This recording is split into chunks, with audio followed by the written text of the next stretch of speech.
Hey guys, welcome back to Pondaseta Road. My name's Caleb, this is Trevor. We're really excited because today we're doing our first blind tasting video. That's right, and we know we're not the first people to ever do this, and we definitely didn't invent it, but we love watching other breweries and other people doing it, so we decided we wanted to try it ourselves. We want to trip each other up. We'll see how it goes. Yeah, I'm a little nervous. I'm not going to be able to pick out my own beer, which kind of sucks. But today's series, we're going to do all hazy IPAs. So today we have our very own Pondaseta Fast and Hazy. We have Shiner's Stormcaster. We have Sierra Nevada's Hazy Little Thing. And we have New Belgium's Voodoo Ranger Juicy Haze. You might not reach for these hazy IPAs every single day, but the good news is they're widely available, and we wanted you to be able to participate in this at home if you wanted to try it out. You should be able to get any of these beers with the exception of our own Fast and Hazy. It's available just in the Texas Panhandle right now, but keep an eye on it. It might come to Trever at a later date. All right, so here's how it's gonna work. We're gonna turn around and our producers are gonna come in, mix up the order of each beer, pour us a sample from each of those beers. We're gonna taste them and try to figure out which one is which. Hopefully, we can pick out our own beer. I'm pretty confident that I can. All right. But before we jump into tasting, we're gonna be giving away some free sticker packs, so stay tuned later in the episode and we'll tell you exactly how to get that.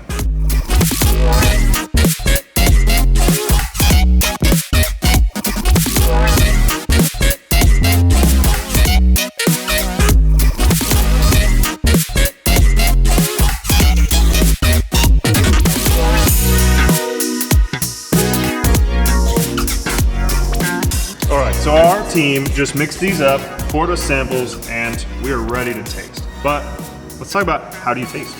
All right, so first thing I'm gonna do is look at each one of these beers. Drink with your eyes. That's right. Clarity, non-clear, you know, the colors make a big difference in beers. Second, pick it up, give it a little swirl, and sniff. Aroma. I think that, it's safe to say we drink with our eyes, but really good time to interject real quick. Hazy IPA, juicy IPA, a lot of times used interchangeably. Not all of them are exactly the same. I think that's totally normal, totally fair. But typically this style means a softer, typically juicier, fruitier IPA. Occasionally that means brewed with fruit, but usually that's just the expression of the hops carrying forward in all the fruit. All right, so then lastly, go ahead and taste. Yeah, so number 3. Taste is important, obviously. That's probably the key thing here. Your olfactory senses come into play, your taste senses come into play. Let's talk about tasting notes here real quick. It's relatively soft, not as full of a body as I kind of might have expected. Wouldn't say it's thin, but no. Some nice sweet mango notes in there for me. Yeah. Traditional citrus from the hops, I believe, as well. Yeah. What else are you picking up? Yeah, I get a little bit of tropical. It could be a little bit old. You know, it's not super fresh, but that doesn't mean it's bad necessarily. Yeah, overall, pretty decent. You got an idea on what this one is? I think I might know which one this is. So my first guess is actually gonna be the Shiner. Okay, that's interesting. I mean, it might be, but my first suspicion right now is that that's the New Belgium Juicy Haze IPA. Okay. But we're gonna come back to a final conclusion once we've tasted through everything, so we'll be ready to adjust. All right, you wanna clear your palate real quick? Absolutely. So this is some sparkling mineral water, just to help us clear the palate, increase our sensory awareness a little bit, let us taste with fresh mouth. All right. Moving on. So, comparing these two, I think that the color on this is a hair lighter than the first beer we just sampled. Mm-hmm. Haze level, maybe a hair less hazy. Yeah. Okay, and it's instantly, I get maybe some lower quality aromatics here. Again, that may be more about how this product was handled before we got it, but it's definitely gonna affect how I perceive the rest of the beer. Yeah. I won't go so far as I get cardboard, but something is a little papery. Yeah, I can see what you're talking about. On the aroma and the flavor, I get a little bit of tropical notes. I think pineapple, maybe a hint of mango, but not super ripe, juicy, fresh mango. I definitely pick up on the mango note. That's in there. But I'm gonna go back to, I think I get, I said not completely cardboard on the nose, but I get cardboard on the nose right now. Yeah. Typically that's a sign of oxidation. On the taste, I get a little bit of like a sweet fruit character, ripe melon, always think of ripe cantaloupe, or almost like an overly ripe bowl of fruit salad sometimes. Yeah. It's like a little generic, a little mushy, not unpleasant, but just sweeter. Yeah. Do you have a guess on this one? When I very first picked it up, I really thought it was gonna be the Voodoo Ranger. But after tasting it and tasting the first one, I might change my mind here pretty quick. Okay, I'm gonna take a stab again. Pretty sure this could be the Shiner. Okay. Stormcaster, right? That's right. Time to clear our palates.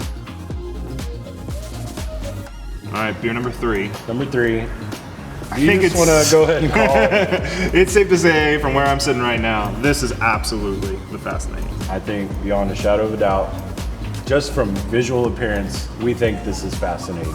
Okay. But, you know, it's up here, we might as well drink it. Oh, yeah. Fresh fruit right off the bat. So this is one of these flavors that I know pretty intimately at this point. We've been brewing this beer since day one, if it's what I think it is. Sweet tropical fruit on the front end, you know, hints of mango, pineapple, orange, but one of the things that I always notice in this beer is a hint of green tea. Yep. Oh, yeah. And it's such a funny flavor compound that I don't always taste in other IPAs, but I really enjoy it. I have a great story for this beer. When we first were opening, and Kaleb and I were actually bartending, I had a customer drink the Fast and Hazy and actually start freaking out because she read the description that said pineapple, mango, fruit, and she was like, I'm allergic to those fruits, I'm gonna start breaking out. Sorry, allergies aren't a laughing matter, however. No.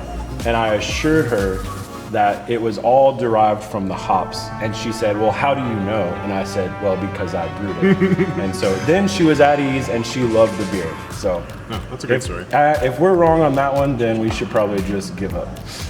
Yeah, we can revisit all of this again later if that's the case. We might strike this whole video. Yeah. All right, so with that being said, we're gonna clear our palates and move on to sample 4. Okay, so I think this is something that jumped out at me right when we turned around. Visually, this is the darkest colored beer on our table. For sure. Yeah, I mean, you can kind of see from where I'm standing, it's sort of like darkest, medium, lightest, and of course, haziest. So let's kind of look. Yeah, the haze level on all 3 of these are about the same. One thing that we've noticed when we're sampling our beers out of the fermenter, out of a can later, out of the draft wall even, is that glass size and the lighting in your room absolutely play a role in what these beers look like. I find that the smallest pour size often looks clearer than they do if you've poured this into a large tulip or a pint glass. It's kind of interesting how that plays trick on it, but it's all about light refracting through the liquid and you know what solid particles you have in there. Right. What do you get on the aroma? So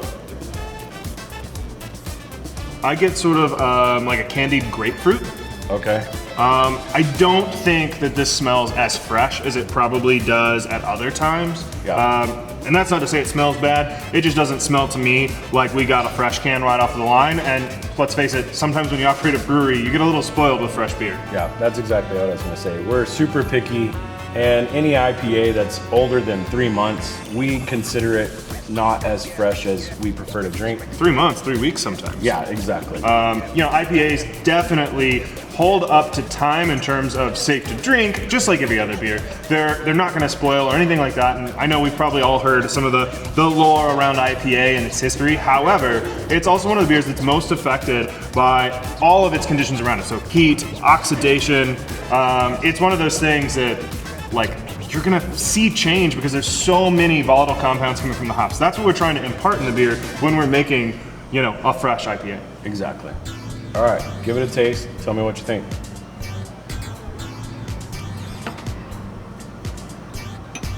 Okay, so I actually found myself starting to enjoy the aroma of that sort of sweet grapefruit.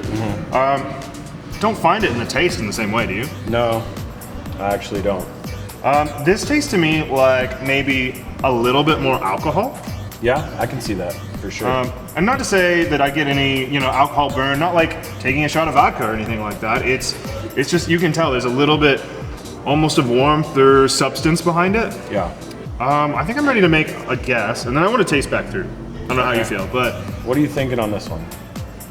I may have already said this guess actually, but this to me, I think this is Juicy Haze IPA. I think I have to agree with you. I'm pretty sure that is Juicy Haze from New Belgium. Okay, so I think we owe it to ourselves to taste back through. Confused on these two, so yeah. Okay, so I think just drink as you want. You know what I mean? right. Because we've already done the notes, but whichever one you're confused on. Okay, I think it's important to remember that temperature and time affects the freshness of the flavor. Right. But these beers are definitely well within their date range. For sure. And just a side note, each brewery dates their beers differently. Could be born on date or best by date. So just watch that when you're picking up beers at the store. At Pondaseta, we use a born on date. Just seems the most straightforward. Man, I think I'm super confused still on these two. Okay. Number 1 is Sierra Nevada, Hazy Little Thing. Number 2, this is Shiner Stormcaster Juicy IPA. Number 3, let's be real here. This is the Fast and the Hazy by Pondaseta. And number 4, sort of candied grapefruit note on the front end. This is Voodoo Ranger Juicy Haze IPA. What about you? Okay, I want to be different from you just because I like to be different from you. It's true. I was switching these two back and forth, but I think one more. I'm gonna use yours. Yours has more in it. Okay.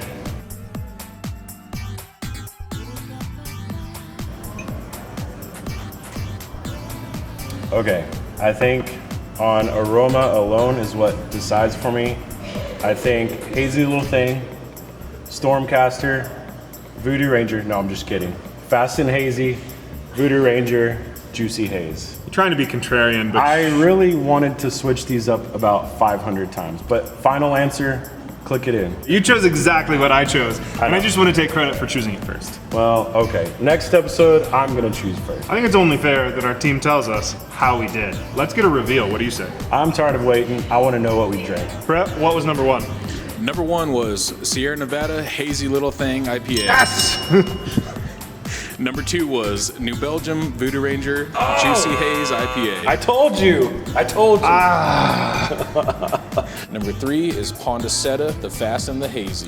Got it. Yep, got that one. Number 4 was Stormcaster Juicy IPA Shiner. I am Wow. a little surprised, but if I were going to switch to, those were the two I would have switched. And I just want to point out, you weren't confused about this one until we started rolling. That's true. In between takes, I said I think that one's Shiner. So, off the record, on the record, I said that. I'm just kind of blown away right now. I was so confident I was going to get it all right. Yeah? But well. I still think 2. 2 out of 4. 50%. We're batting 500. Listen, you guys, this was a really fun experiment. I'm not really sure that I could have done this better. I haven't drank these beers recently. I was the one who went and bought the beers. So I had a little insight on the ABV, and I think I let myself get tripped up by what I knew. Sure. We both thought that this beer number 4 had a little higher alcohol content, and I knew out of the lineup we had that Juicy Haze from Voodoo, like New Belgium, the Voodoo Ranger Juicy Haze, was the strongest beer in our lineup. And we're talking, I intentionally selected all single IPAs. We wanted to keep this as consistent as possible, advertised as either a juicy or a hazy IPA. So, in fact, this one was the lowest. I know. So, it tricked your mind. It really did. It messed with me. And I know we called out that candied grapefruit flavor, the little bit of just, we thought it was not the freshest sample. So I'd be curious if we had, if we worked at each of these breweries and we could pull samples straight from the line like we get to do here every day, I'm curious how it would have changed our, guesses. Oh yeah, for sure. We've been to so many breweries that we drink it fresh as opposed to, you know, cans at the store. It's totally different. All right, so what did you learn here today? Well, I learned that I know my beers. Our beers. Sure. Right? I'm really proud that we knew that one. I mean, That's good. It's pretty obvious. I think I learned that you got to trust your instincts and go with your gut. And Again, take bets that you should take. Again, I'm gonna call you out on that one. I'm really proud of us that we got Fast and Hazy correct. Yeah. But let's face it, as soon as we turned around, We knew which one it was. Yeah. I think it ties into a few things. You and I sought specifically some stable haze for that beer, and it took us a while to get to where we are now. Right. And every once in a while, when we think we have it figured out, it changes. Right. But I'm curious, what if we had Kimball curate this same taste setup with beers that looked more similar? Everyone was the same haze level. Yeah. I think that would be a lot harder. It would be pretty difficult, I think. I mean, I still think I could get Fast and the Hazy. There's some flavor notes in there that are just exactly what we have sought and, you know, put into this beer. Right. I mean, let's face it, this is a beer we've brewed the most number of times in our whole history. Right. Well, to wrap it up, we really hope you guys liked our experiment. Go to the store, buy some craft beer, try it on your own. Try something new for that matter, and see if you can taste your favorite beer. And I want to point out that out of this flight, our favorite beer was our own beer. Maybe a little biased, right? But this is about what you like, and you might have chosen a different beer in this flight, and that's okay. That's right. And don't forget to subscribe, like, and comment below what your favorite hazy IPA is. We'll send you a free sticker pack. All right, well, cheers to that. Cheers.